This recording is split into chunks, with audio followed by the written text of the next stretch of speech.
Hi, my name is Simon Bonjour, je Nicholson. suis Simon Nicholson, co-directeur de l'Institut des lois et des politiques sur l'élimination du CO2 à l'American University à Washington, D.C.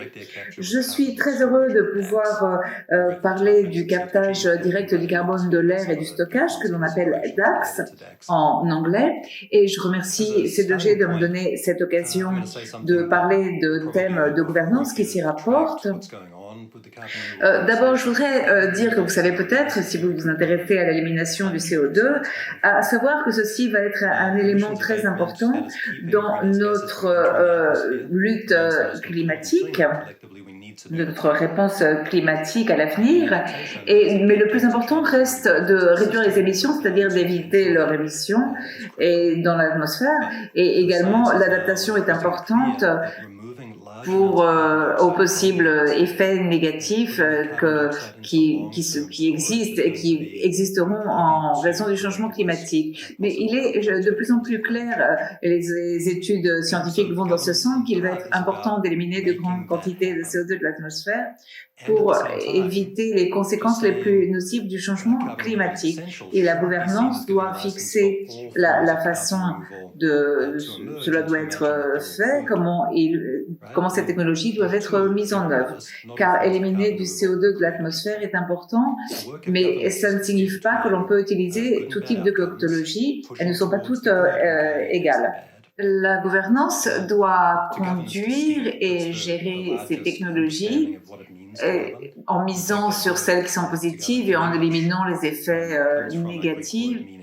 Et pourquoi je dis conduire? Car le terme gouvernance vient d'un mot grec, gouvernaur, qui veut dire conduire, diriger. Pour ce qui est du captage direct de l'air et au stockage, nous avons différents mécanismes à notre disposition pour encourager les effets positifs et pour éviter les effets négatifs. Donc, toute question liée à la gouvernance de ces technologies doit garder à l'esprit comment est cette technologie.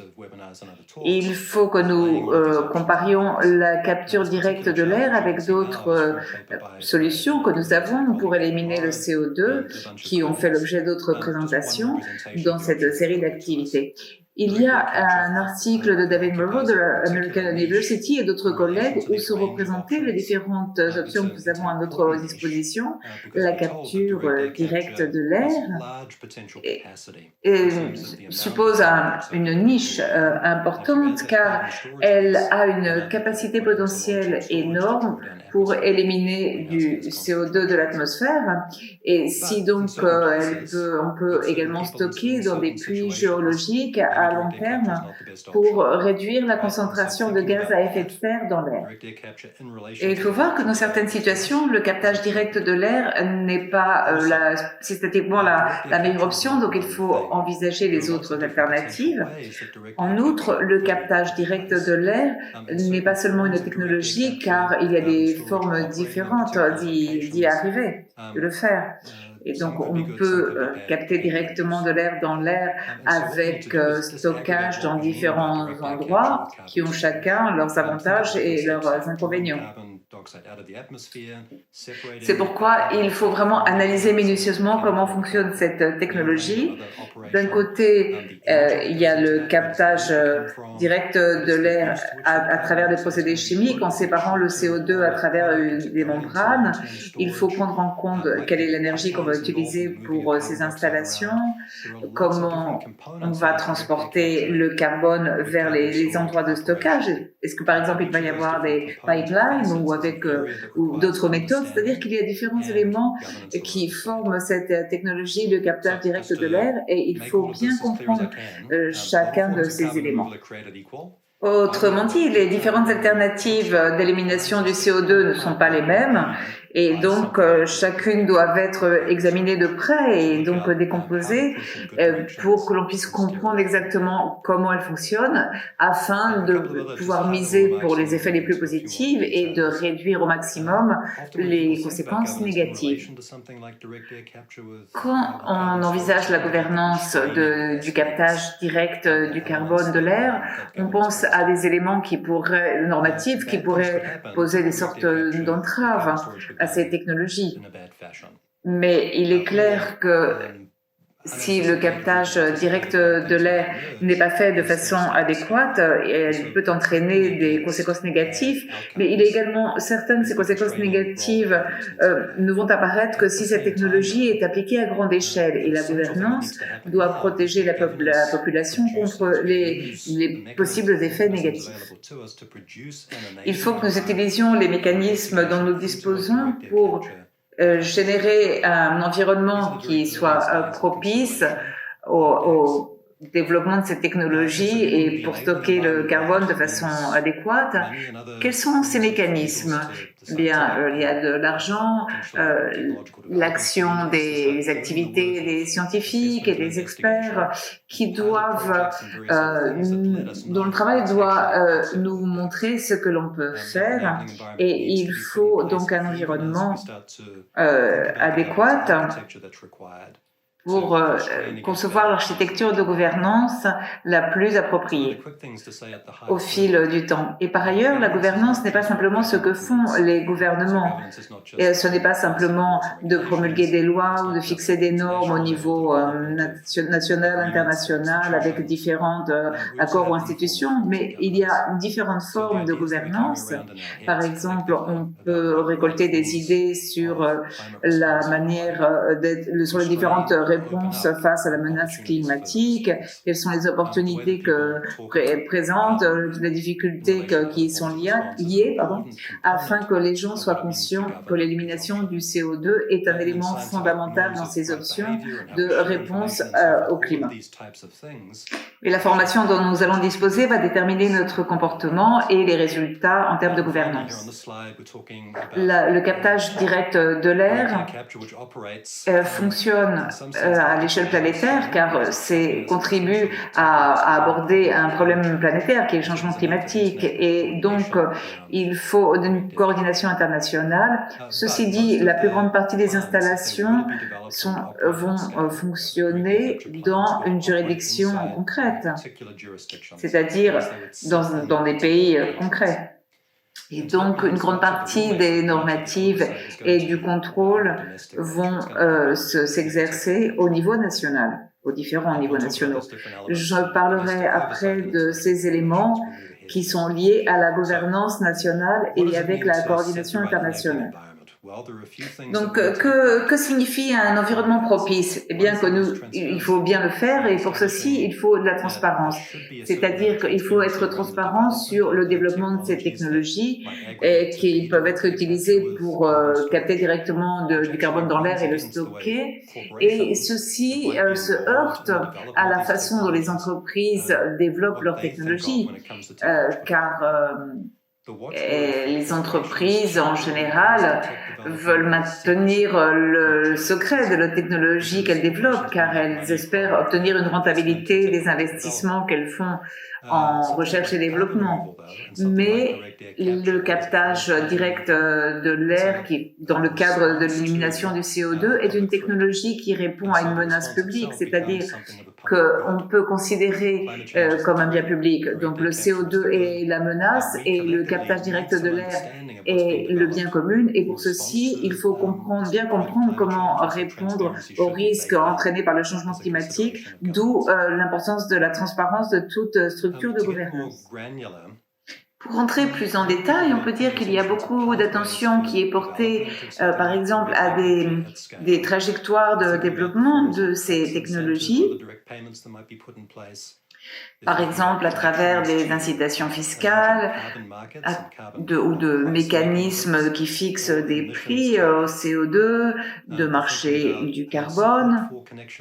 On peut également soutenir des niches de marché. Par exemple, si le captage direct de l'air produisait des combustibles liquides, comment les normes d'énergie rénovable pourraient être appliquées et comment pourrait-on établir un lien entre ces technologies de captage direct de l'air et les normes en vigueur.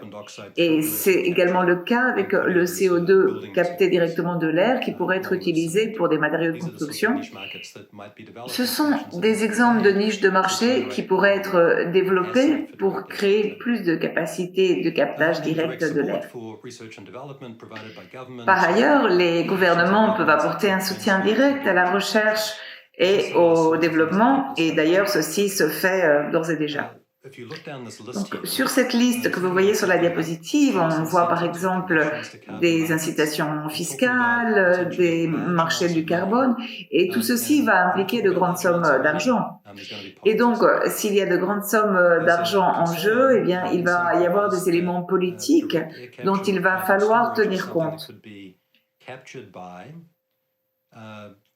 Par exemple, le captage direct de l'air du carbone pourrait être complètement séquestré, entre guillemets, par l'industrie des combustibles fossiles, où on pourrait choisir pour laisser l'industrie des combustibles fossiles fonctionne comme jusqu'à présent et fasse miroiter les absorptions des émissions, mais ceci ne serait pas une solution appropriée. Donc, les incitations fiscales doivent être conçues pour que les résultats soient le plus appropriés possible. Et par exemple, ceci est débattu dans le cadre d'une initiative qui s'appelle 45Q, dans laquelle on investit de l'argent pour que les entreprises se rendent compte qu'elles peuvent capter du carbone directement de l'air et puissent le stocker. Jusqu'à présent, le CO2 qui est capté et qui entre dans ce marché des crédits est utilisé pour la récupération assistée du pétrole. Et il est probable que ceci ne soit pas le plus adapté en termes climatiques.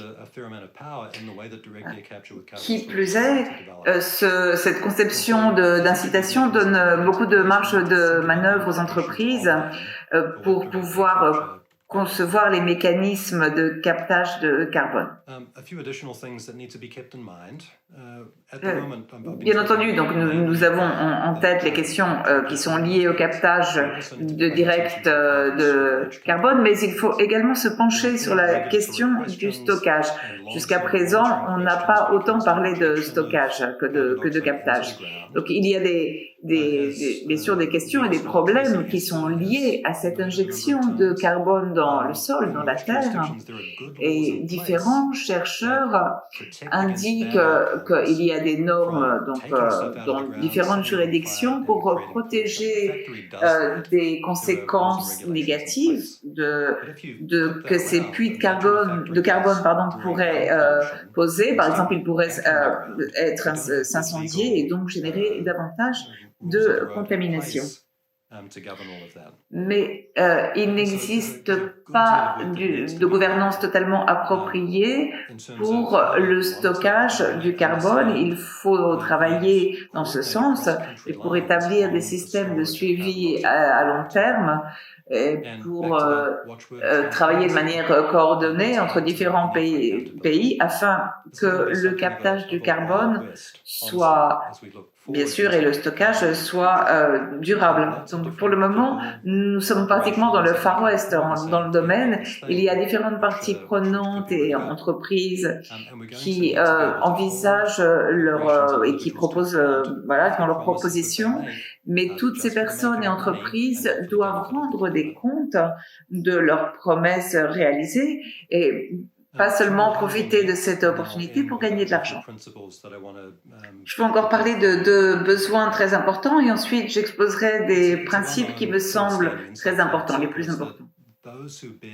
Il faut tenir compte du fait que les personnes qui payent le plus les pots cassés du changement climatique ne sont pas nécessairement ceux qui y contribuent le plus. Donc, il faut songer à la justice climatique, la justice de l'environnement et dans tous les systèmes de gouvernance que nous pouvons concevoir. Et nous devons également penser à la manière de procéder à une transition juste vers le monde que nous souhaitons avoir, et le captage direct du carbone de l'air est un composant de cet avenir, mais il faut penser qui contrôle ce captage direct de l'air, et on ne peut pas donner ce contrôle à ceux qui tiennent déjà les rênes. Il faut essayer de répartir les avantages de manière équitable pour éviter des résultats injustes. Et j'aimerais rappeler que le fait que l'élimination du CO2 soit fondamentale n'implique pas que tout type d'élimination du carbone de l'atmosphère est adéquate. Donc, nous devons penser au-delà de la simple capacité technique d'absorber du CO2 de l'atmosphère à un coût déterminé, un coût donné, c'est-à-dire qu'il faut transcender la logique économique pour penser également aux conséquences sociales pour l'environnement et politiques qui sont liées à l'élimination du CO2. Donc, s'il est fondamental d'éliminer du CO2, il faut que ce soit fait de façon juste et de façon à avoir des avantages pour le plus, bien sûr, de personnes et de parties prenantes possible. Il y a un article que j'ai mentionné de David Morrow et d'autres auteurs qui établit une série de principes pour faire cette élimination du CO2 de manière équitable. Tout d'abord, il ne faut pas oublier le long terme, c'est-à-dire que l'élimination de carbone doit n'être qu'un composant dans une stratégie de réponse au climat plus large. Et le fait qu'on n'en sache pas encore beaucoup en la matière jusqu'à présent ne doit pas nous faire dérober de faire d'autres études qui permettent de savoir quelles seront les conséquences à long terme sur l'environnement. Deuxièmement, ce n'est pas simplement qu'une question d'élimination du carbone, mais il faut également prendre en compte des questions sociales, politiques, environnementales. Troisièmement, on ne peut pas mettre toutes les options de CO2 dans le même sac, car il y a de grandes différences entre ces différentes approches. Et quatrièmement, on ne peut pas parier sur une seule alternative, étant donné qu'il y a de nombreuses formes d'absorber du CO2. Et comme donc on dit généralement, une chose est penser comment absorber du CO2 de l'atmosphère, mais une autre chose, c'est de l'appliquer à grande échelle. Et ceci est un élément fondamental pour lutter contre le changement climatique. Mais le primordial est d'éviter ces émissions de CO2 dans l'atmosphère. Mais comme l'élimination va être fondamentale aussi, il faut déjà penser donc à la façon de le faire. Donc, si vous voulez en savoir plus, et avoir des informations sur ce que nous faisons et sur les alternatives d'élimination du CO2, vous pouvez aller sur cette page web que vous voyez. Et merci à C2G de m'avoir invité.